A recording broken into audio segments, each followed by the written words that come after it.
Today, we are going to visit Malawi and spend a day in the life of one of its most experienced missionaries. Malawi is in southern Africa, east of Zambia. Its economy is primarily agricultural, with about 90% of its 10 million people living in rural areas. And because almost 1/4 of its total land area is taken up by lakes, Malawi is one of the most densely populated and least developed countries in Africa. The first Catholic missionaries arrived in Malawi almost 100 years ago. Since then, Catholicism has grown to account for 20% of the population, which is about 75% Christian overall. With the help of missionaries, the people of Malawi have been working to building an indigenous church that includes not only local clergy, but also aspects of their own Malawian culture and beliefs.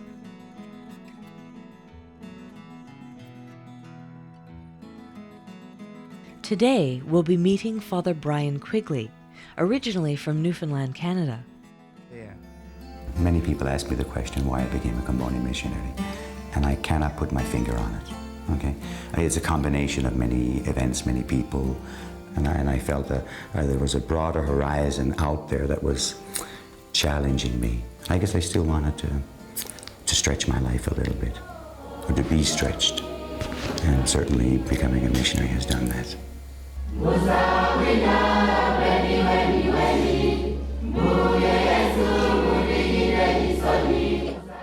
There's not a question in a parish such as ours to get up in the morning and to know that you're going to do 1, 2, 3 things.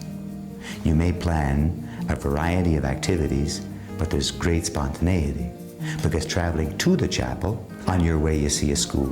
Gosh, I haven't visited this school for a long time now. Let me drop in and say hi to the teachers, just check and see how the kids are doing. Someone will come out on the road and call you for a sick call because it's too far for them to go to the parish.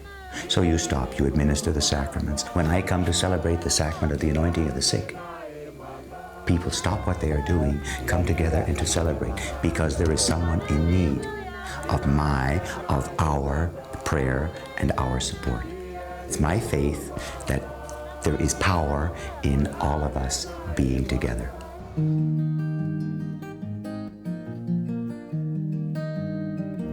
As a member of a missionary team,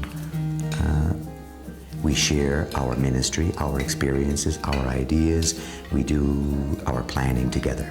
We just meet. We can swap stories. What are you doing in your parish? How are things going here? How do you handle this kind of a situation? And we can spend time together. We can pray together. And it kind of rejuvenates me. What we are doing, in fact, is basically allowing God to work through these other people and recognizing, I guess also in a spirit of humility, that we are instruments. We are not that important in the end. We may be, for some people, guides. We may be models, hopefully good models of faith-filled people. But in the end, it is that person's knowledge of Jesus and that person's relationship with Him. You can see all the time the hospitality that's warm and that's inviting and that's sincere. And sometimes, you know, from the outside, we say, but that can't be true. Or do they really welcome me that way and that warmly? And I'm just a stranger. But in fact, it is, because no one is a stranger to them. As missionaries, we can't exclude the social services, because Jesus came to save the whole person, mind, body, spirit. And so if we do become involved in activities such as a grinding mill, medical services, clinics, schools. We do so because we are motivated by the gospel.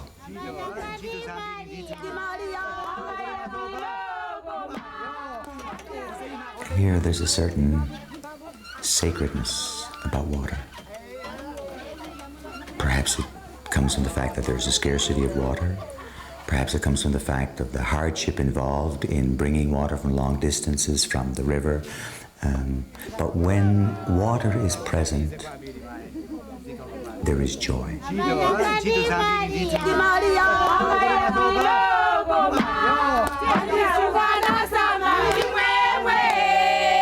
Where does our Christian life begin? The waters of baptism.